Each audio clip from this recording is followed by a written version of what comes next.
Today's video is brought to you by Squarespace. What's up everyone? Lance Hedrick here, and today we're gonna take a look at the Nurri L-type Leva.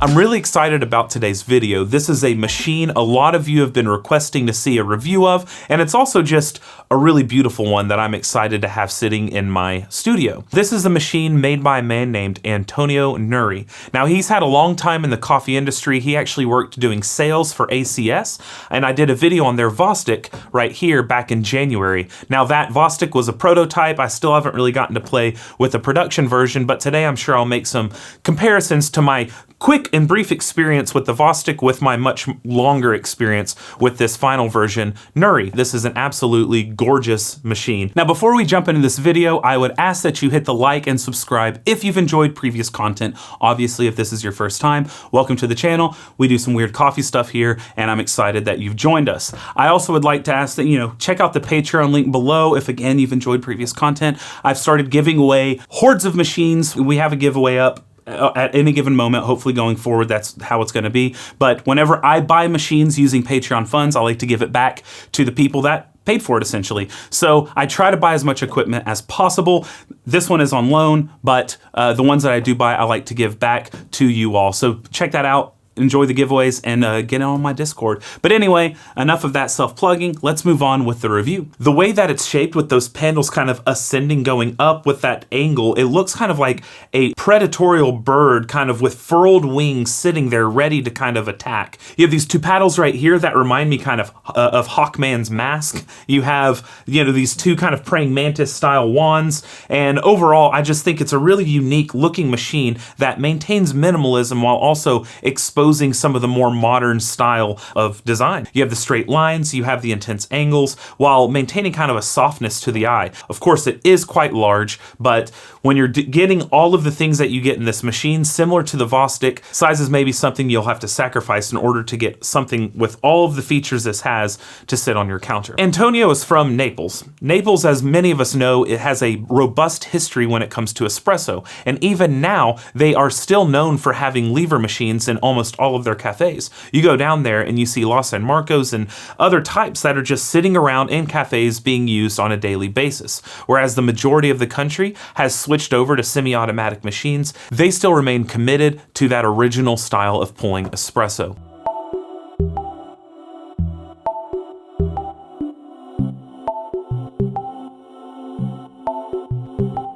I can go the distance, I don't care how far. Somehow I'll be strong. I know every mile. Oh no, that's so embarrassing. Oh my goodness, Boo caught me singing. Actually, no, this is a sponsored ad, which is Squarespace. If you're an entrepreneur or if you're someone who wants to start a business on the side, Squarespace is an awesome option for you. It's a tool that I genuinely have used for the past 8 or 9 years. It's very intuitive, very simple. With their fluid engine, you have simple drag and drop technology that allows for even the most illiterate of us on computer stuff make a website easy and beautiful. Because in my mind, it's just espresso and coffee and crazy stuff. You make stuff and you want to sell it. They have a shop on there where you can do everything right there. Boom, boom, boom, boom, boom, boom, boom, boom, boom. Set up an online store, sell your stuff all around the world, get it all correlated with your online presence, and make it easy for people to find you and to buy the things that you create. www.squarespace.com/Lance Hedrick. It'll be below in the caption, but if you click on that, you'll get that 10%. You can start playing around with a website and launch it when you are ready to go live. I recommend it. I use it. Thank you, Squarespace, for sponsoring this video. Let's get back to the content, and I'll get back to acting like I don't know that you're hearing me sing so I can flex my golden vocal cords.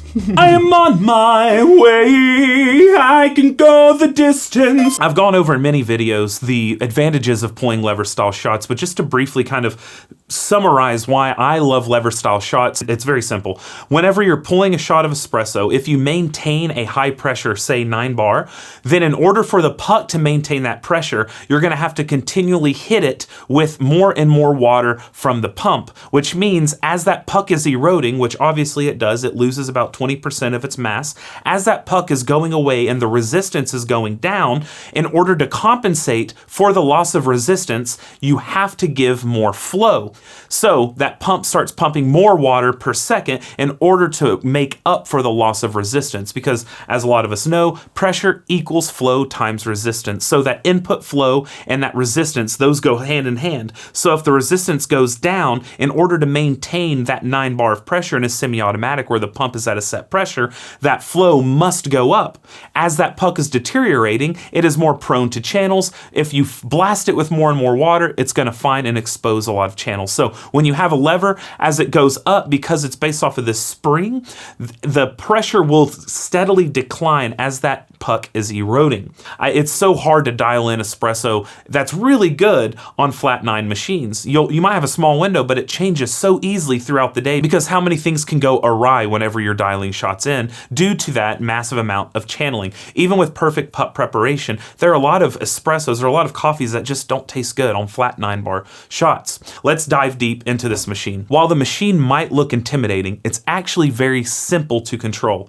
Whereas the Vostok has a lot of menus, a lot of buttons, a lot of touch screens, this is very simplistic. There are 3 buttons on the top right of this machine which control power, the steam boiler, and the brew boiler.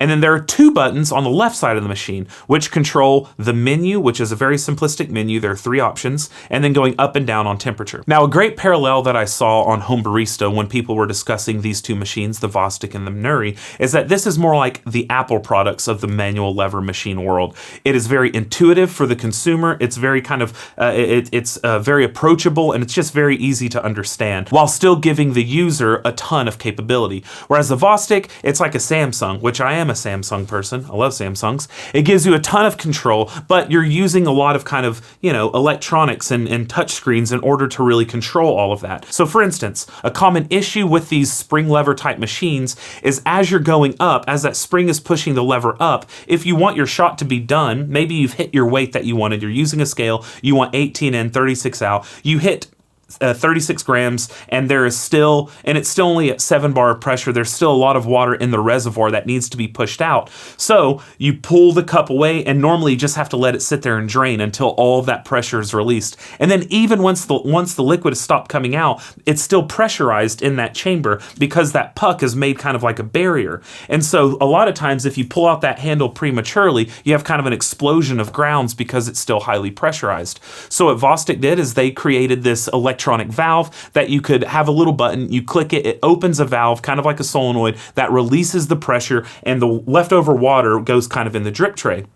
So with this one, they do something similar, but it's more manual. It gives you that manual feel. Whenever you're done pulling your shot and that spring is still going, it's not fully depressurized, all you do is you take this flap right here and you pull towards you like this. Now what that does is it alleviates a little click, a little button back here, and that is a similar thing to that electronic valve on the Vostok. It releases the pressure. The Vostok would be a better option in a cafe setting because you can kind of automate a lot of the things. This one is for the person who wants it to all be completely manual. Another thing that this has, which the Vostok also does, is a rotary pump. It's got the 220 volt rotary pump inside. So why is there a pump in a lever machine? Well, it's very easy. Going back to like the Bizarre Strega and the Londinium R24, there was this introduction of a pump to the machines in order to give you variable pre-infusion rates. Typically, when you have a spring lever, like the vintage ones, what you do is you pull down and the steam from the boiler is pushing water into the puck at steam pressure. They call this steam pre-infusion. So it's very low pressure fill of the puck. And then that's all you really had for pre-infusion was a steam pre-infusion. And then you would lift and it would go straight to pressure. So at about 9, 10, 11 bar, whatever that spring is set at. Instead of relying just on steam pressure for pre-infusion, they decided it might be nice to give the user a little bit more control over how much pressure that pre-infusion is. So they introduced back, 8, 9 years ago, this idea of adding a pump where you were able to control kind of the pressure going onto that puck. So the same thing is going on here. They have a really nice robust rotary pump, and there is the capability of changing the pressure so that whenever you pull down the lever,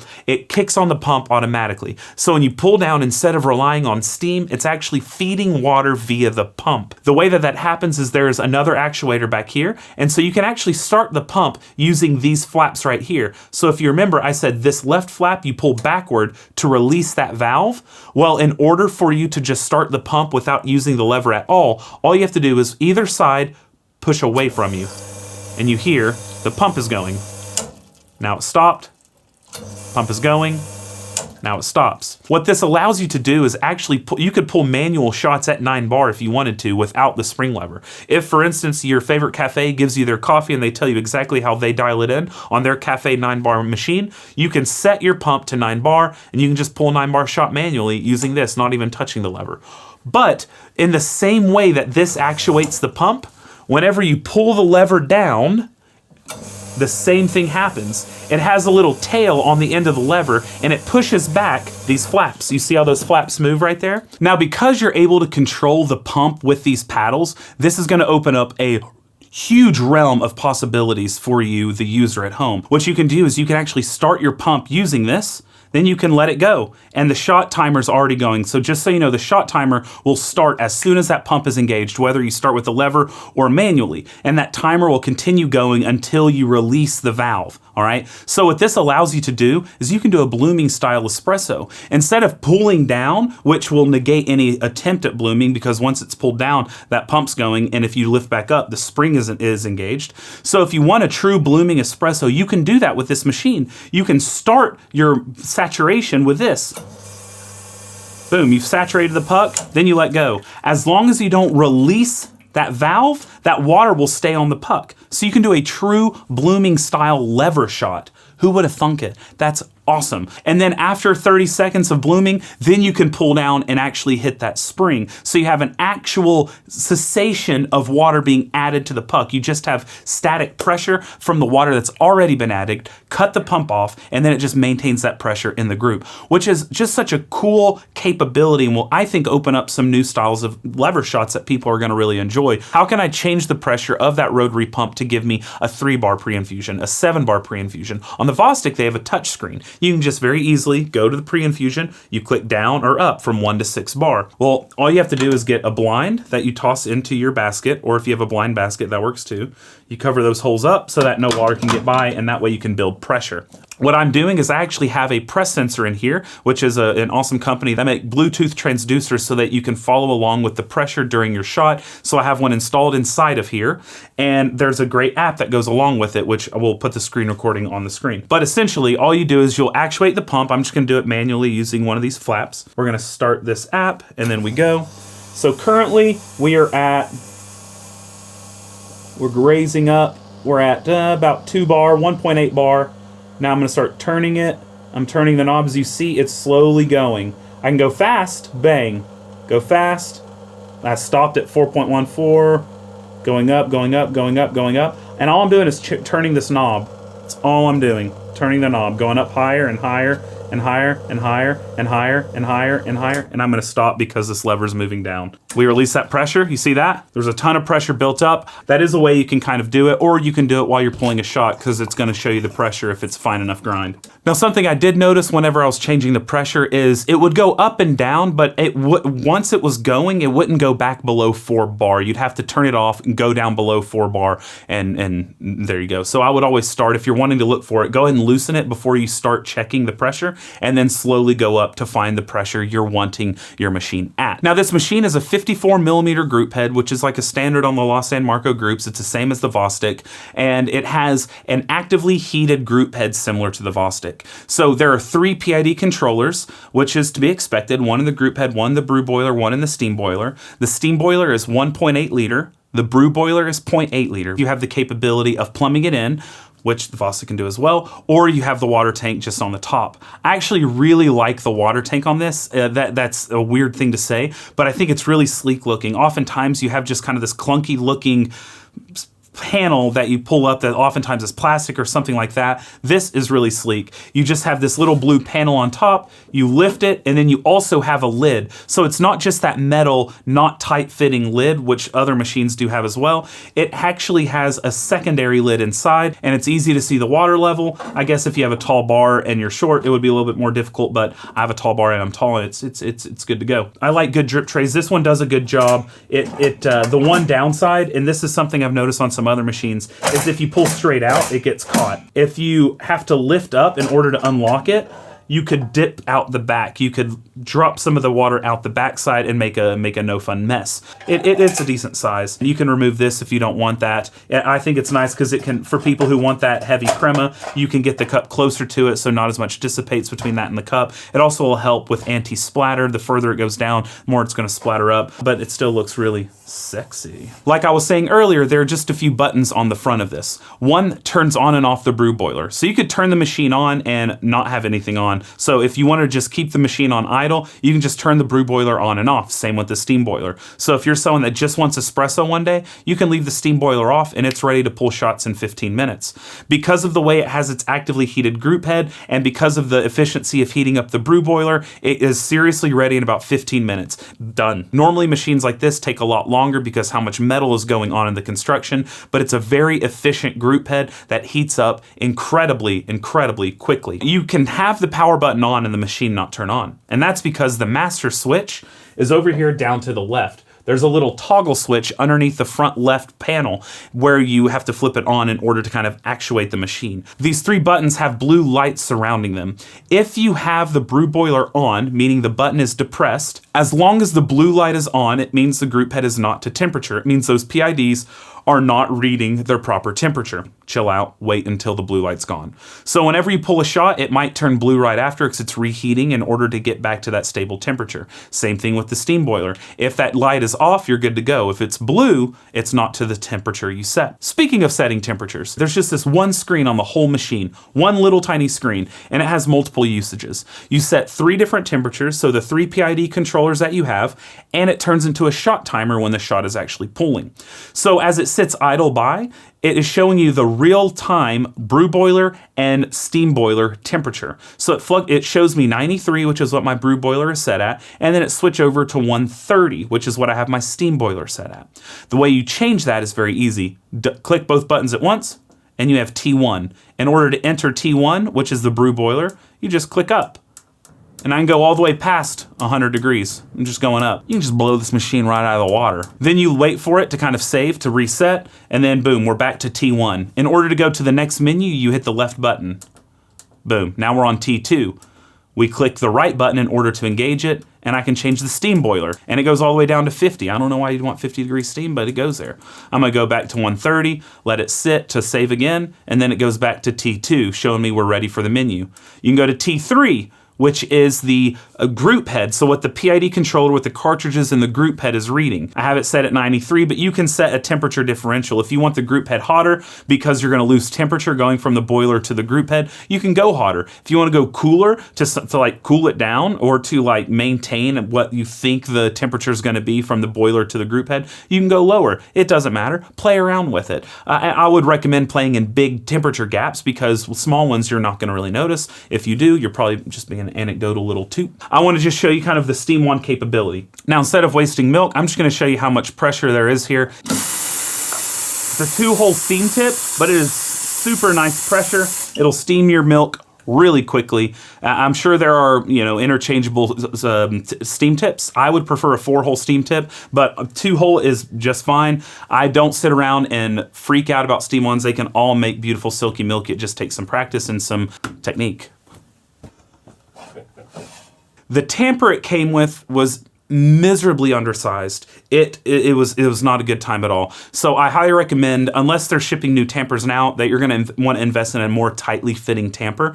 Thankfully, I do have kind of these custom ones that I had made for Breville machines. It's still a little loose for this one. This seems to be a little bit bigger than the Breville 54. It also doesn't come with a funnel, which I wish it did. I think that's something I think espresso machines should definitely be shipping with, is their own funnel that fits really nicely. Thankfully, I have my own funnels here, but that is something, a shot caller of type types that I think is really necessary. In the US, I know these run about $5,500 to $5,800 US sold through Clive Coffee.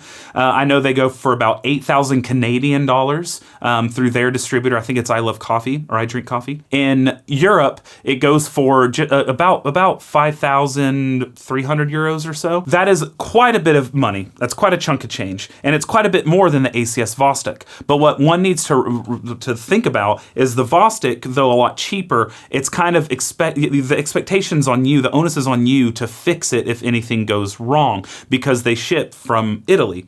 Whereas with these, they go through distributors that can help you maintain your machine in the long run. So you kind of have that little cushion. So it depends on if you're a handy person or not. If that's an important thing to you, that's kind of what you're paying for, is that network of people to help you if something does go awry, which with the build quality, I doubt anything will go awry anytime soon. But in the event, in 5 years, 8 years, whatever might happen, that is built into the price essentially. Now let's pull a shot. We've got the portafilter locked and loaded, and let's go ahead and go. I'm just gonna give it a pull down like so. Bang. Pump's enacted. I'm gonna let it go until I see some drops in the cup. The pump is set to, it's at 6. Okay, cool. Now we go to the full 9. So the spring actually shoots up, it looks to about 11, and then it goes down from there. Now I'm pouring a very lightly roasted coffee, so I'm actually going to give it a pretty big ratio. So it's going to have kind of a long brew time here. It seems to have been a little bit on the fine side. There we go. We're going to go ahead and pull it and then just release. Now I'm actually going to pull just one more shot. I wasn't very happy with that last one, and the pre-infusion was much higher pressure than I meant for it to be. So I've lessened that. We're going to go one more. So let's see it. Boom, you pull down, pumps and actuated. Here we go. There we are. So now it's at a 3-bar pre-infusion, good.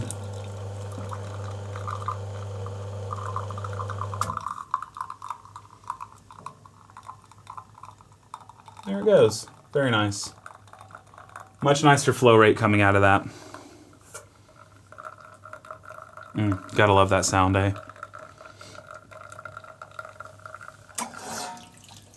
Once that pressure begins to really dip is when I pull it. So I pulled that at about 4 bar. Hold this back until, boom, we hear that air coming out right there. And then, of course, we have dry puck. Now, what kind of coffee channel would this be if I don't sip my espresso? This handles light roast very well. And in fact, to prove it, we're going to bring on the most cynical person I know. Sip it, cameraman.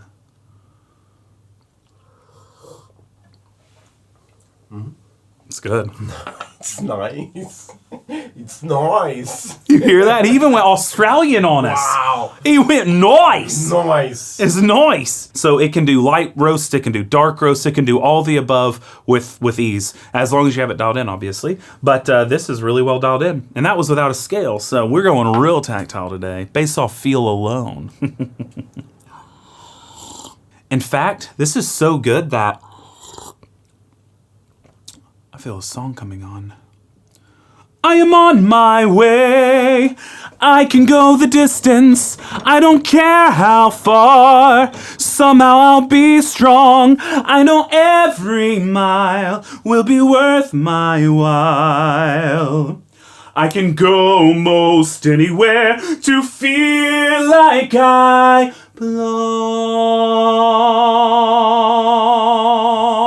Hopefully that was a deep dive enough for you. Thank you to Nurri for loaning this to me. But don't worry, I do get bad reviews on loan ones, and I can tell you some in the comments if you'd like. But this is one that was loaned and I absolutely adore.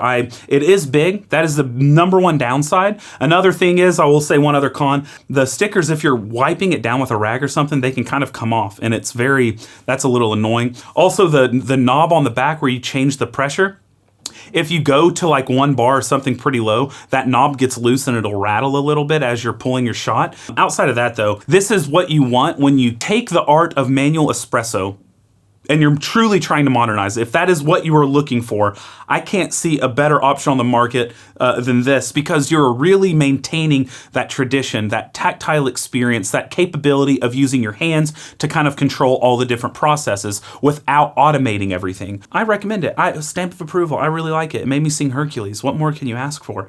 That's enough for me. Thank you so much for watching, and I hope that you brew something tasty today. And cheers.